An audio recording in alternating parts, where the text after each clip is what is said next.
ভেক্টরের বিনিময় বিধি। আমরা দুটো ভেক্টর নিলাম x প্লাস ওয়াই, এটা is equal to y plus x. অর্থাৎ আমরা x এবং y কে যে দিক থেকে ইচ্ছা যোগ করি না কেন তাদের রেজাল্টেন্ট বা লব্ধি ভেক্টরটা সেম আসবে। আসো প্রমাণ করে দেখা যাক। সাপোজ একটা ভেক্টর x থেকে y গেল, তাহলে আমরা যদি এই দুটো ভেক্টরকে যোগ করি তাহলে x প্লাস ওয়াই আমার হবে যে রেজাল্টেন্ট ভেক্টর r।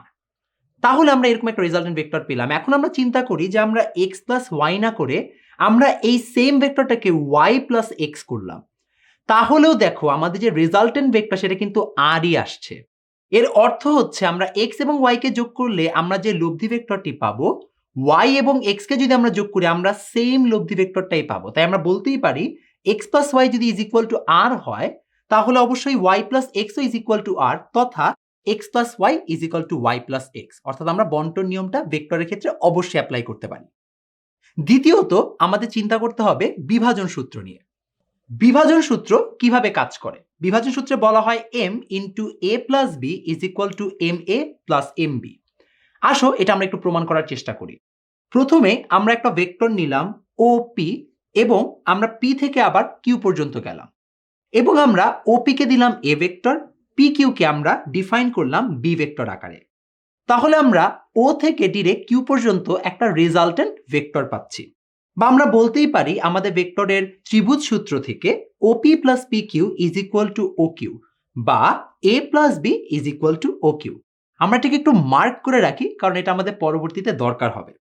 এখন আমরা এই যে ভেক্টরটি রয়েছে সেটাকে আমরা স্কেলার গুণ করছি। স্কেলার গুণ করে আমরা সেটাকে ডি পর্যন্ত বর্ধিত করলাম। তাহলে আমরা বলতে পারি আমাদের যে ওডি অংশটুকু রয়েছে সেটা এম ইন্টু এ, কারণ কিছুই না, আমাদের দিক তো সেম, জাস্ট আমাদের মানটুকু একটু বৃদ্ধি পাচ্ছে। একইভাবে আমরা ডি থেকে ই পর্যন্ত টানলাম এবং সেটাকে আমরা এম ইন্টু বি আকারে ডিনোট করলাম। তাহলে আমাদের এখন যে ভেক্টরটা পাওয়া যাচ্ছে সেটা হচ্ছে ওডি যেটা এম এ ভেক্টর এবং ও ই যেটা হচ্ছে এম বি ভেক্টর। এ দুটোর যোগফল আকারে আমরা পাবো ও ই ভেক্টর। এখন আমরা একটা জিনিস চিন্তা করি, সেখান থেকে আমরা দেখা যাচ্ছে যে আমাদের যে ওই ভেক্টরটা ছিল সেখান থেকে কিন্তু আমাদের ওডি প্লাস হচ্ছে ডিই বা O E is equal to হচ্ছে এম এ প্লাস হচ্ছে এম বি ভেক্টর চলে আসছে। আমরা এখন এখানে দুটো ত্রিভুজ দেখতে পাচ্ছি। এই বড় ত্রিভুজটার মধ্যে একটা ছোট ত্রিভুজ রয়েছে। আমরা একটু যদি খেয়াল করে দেখি ত্রিভুজ ও ডিই অর্থাৎ বড় ত্রিভুজ এবং তার ভিতরে যে একটা ত্রিভুজ ত্রিভুজ ও পি কিউ, তারা কিন্তু পরস্পর সদৃশকোণী। কিভাবে? তাদের প্রথম কোণ যে ও রয়েছে সেটি একটি সাধারণ কোণ। একইভাবে দেখা যাচ্ছে যে তাদের কোণ ও পি কিউ এবং কোণ ও ডিই হচ্ছে আমাদের পরস্পর অনুরূপ কোণ। এবং আমরা খেয়াল করতে পারি তাহলে যে আমাদের বাকি কোণ রয়েছে কোণ ও কিউ পি এবং কোণ ও ইডি, তারা পরস্পর অবশ্যই সমান, যেহেতু দুটো কোণ অলরেডি সমান হয়ে গেছে।